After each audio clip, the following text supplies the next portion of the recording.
Blackie ও female হয়েছে, but ওইটা mail হয়ে গেছে। আসসালামু আলাইকুম everyone, welcome to my birds canvas. আপনাদের সাথে আছি আমি চাষি মানিক। 10টার একটু বেশি বাজে, যে আমাদের খাঁচার কাজগুলো হচ্ছে, মানে মিস্ত্রি মাত্র এসেছে, গতকালকে আসে নাই। মিস্ত্রিদের যেটা চিরচারিত স্বভাব, শিডিউল ফাঁসানো। এই যে আঙ্গুর গাছের যে ড্রামগুলো আমাদের ওই পাশে ছিল, সেই ড্রামগুলো আমরা আপাতত এদিকে রাখতেছি।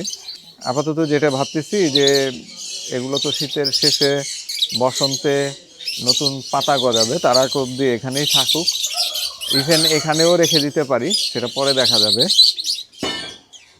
পরে সুবিধাজনক জায়গায় শিফট করা যাবে। আকাশটা মোটামুটি পরিষ্কার, কবুতরগুলোকে বের করে দেই।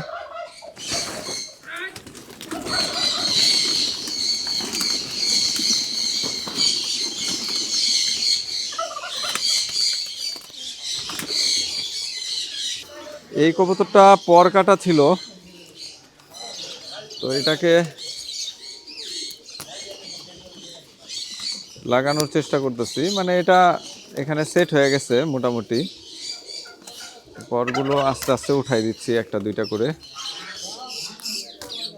পুরোপুরি সব ফেদারগুলো, ফ্লাইট ফেদারগুলো গজাইলে তারপরে বোঝা যাবে যে এটা এখানে থাকে না অন্য কোথাও চলে যায়।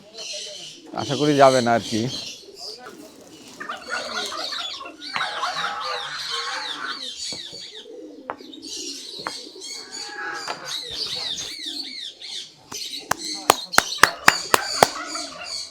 আমাদের যে বাচ্চা কবুতরগুলো এখানে রাখা হচ্ছে, ওদেরকে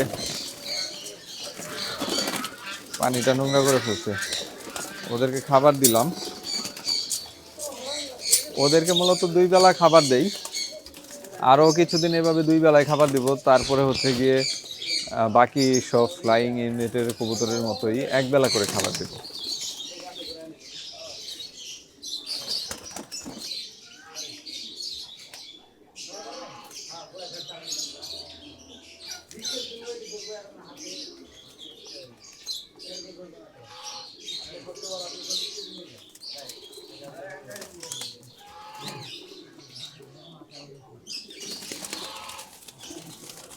এদিকে ধরো, এদিকে ধরো।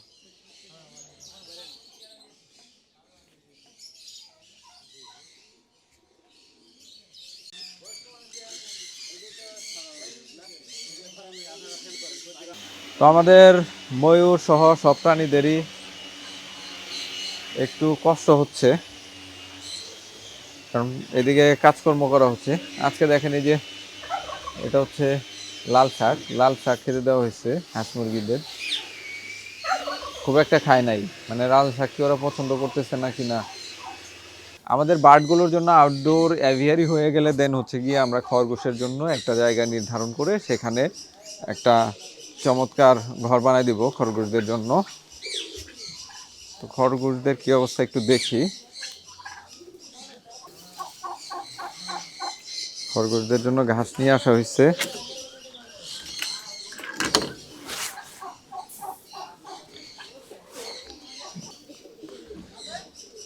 অনেকদিন পরে আজকে খরগোশের ঘরে আসলাম। খরগোশের ঘরে খুব একটা ঢোকা হয় না এখন।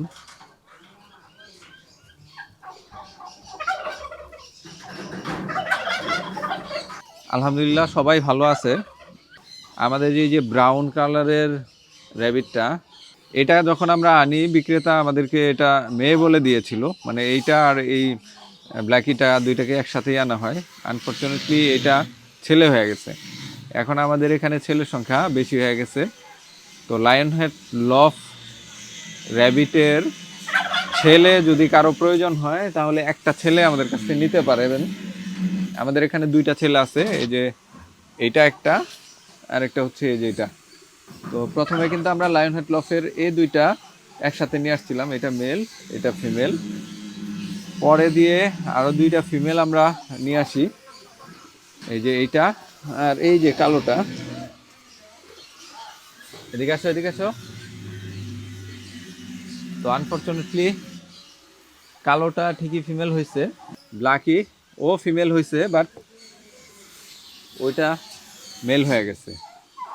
ওদের বাচ্চা দেওয়ার জন্য যে ম্যাজিক হাঁড়িগুলো ছিল ভেতরে, সেই হাঁড়িগুলো কিন্তু আমরা বের করে ফেলছি, কারণ কয়েকদিন আগে ওরা একটা দুর্ঘটনা ঘটাইছে, সেটা ব্লগে আমি দেখাই নাই।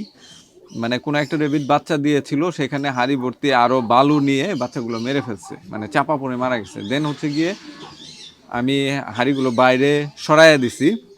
তা আপাতত হাঁড়ি টাড়ি থাকবে না, খুব অল্প দিনের মধ্যে আমরা ওদের জন্য একটা নতুন ঘর বানাবো। তো সেই ঘরে দেওয়ার পরে আমরা ব্রিড নেওয়ার চেষ্টা করবো ইনশাল্লাহ।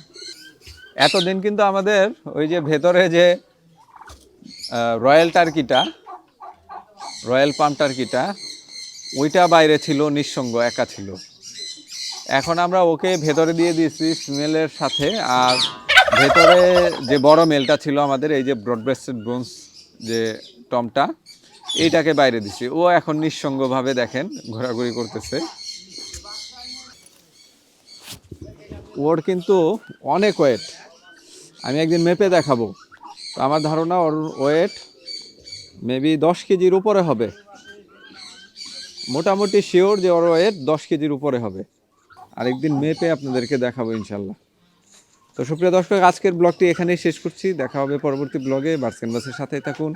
আল্লাহ আপনাদের সবাইকে ভালো রাখুক। আসসালামু আলাইকুম।